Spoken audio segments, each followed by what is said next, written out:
Gold has been generating quite a debate. You may be interested on if or how to get into precious metals. Well, joining me is the creator of the PMC Ounce and president of Neptune Global, Blasi. Chris, it's so nice to have you right here at the New York Stock Exchange. Well, great to be here, boss. I appreciate it. And yeah, this is an exciting environment to be in. So what is the big picture in gold?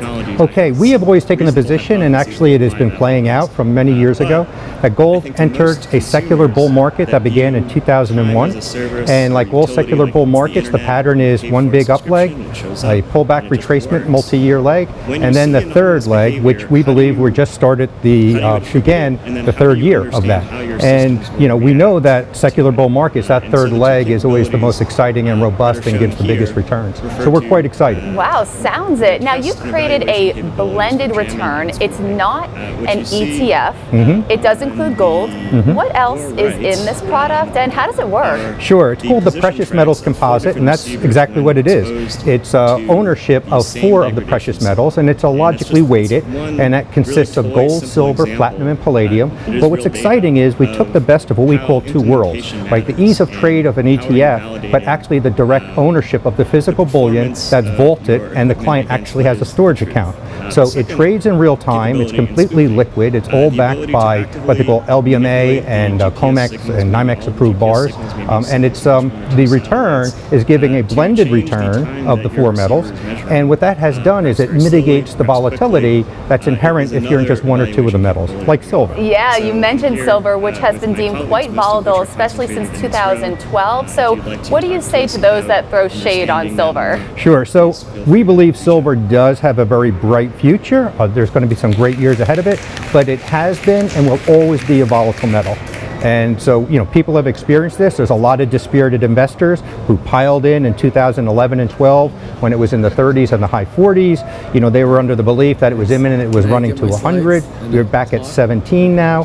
And, you know, that again, it validates the value of the PMC ounce. Because of that blended return, the metals don't move in lockstep. So if you visit the website of Neptune Global and you look at the chart on the home page that's showing the return, you see a superior risk-adjusted return, you know, versus silver.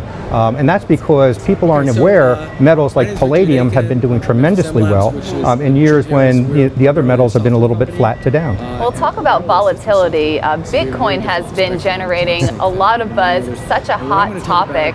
What are some pros and cons of Bitcoin and blockchain? Wow, that's exciting, especially in the world of the precious metals guys like myself. You always hear, is Bitcoin the new gold, right? And that's a topic we could talk about at maybe another time. We don't believe it is. So my position on the cryptos are, you know, don't confuse also blockchain with something that's using blockchain. You know, blockchain is an underlying technology. That technology is not going away. It's going to grow and manifest itself in a lot of different ways. Then the cryptos are using that technology. Now, you know, I think there's still a lot of questions, and I think an investor that's going into them should realize they're going to a high-risk investment and or asset. It isn't even really behaving like currency. I mean, because, you know, if you're a vendor like us, people ask, will we take Bitcoin? And you can't run your business with something as volatile as it is. So I do believe it's here to stay. It's going to manifest itself. Will the prices remain elevated as more competition comes in? I don't know, but it's exciting. It's where the buzz is, and but I will just say it isn't a substitute for physical precious metals. Good point. Now, what do you think people will be saying about this stuff 15 years from now? Well, that's a great question, because 15 years from now, you know, if you really understand some of the technologies, computing power is going to be much different. 15 years from now. So you're going to wonder about, you know, we talk about it's unhackable and stuff like that, but, you know, technology becomes obsolete. We even look at Bitcoin where they had the hard fork, right, where it didn't scale and it needed to be basically upgraded like any other software. And that's an inherent challenge for all software. So, you know, a little bit you got to factor that in. And I don't know where it'll be in 15 years. I mean, I don't think anyone could say. And they may be worth a lot less than they are now. But it doesn't mean digital currency won't be around. It's just that it may not be at these levels. Well, for now, Chris, I have to thank you so much for coming on the show to talk about your really unique product and even getting into Bitcoin and blockchain. And from there, I have to say, heavy metal. Well, thank you very much.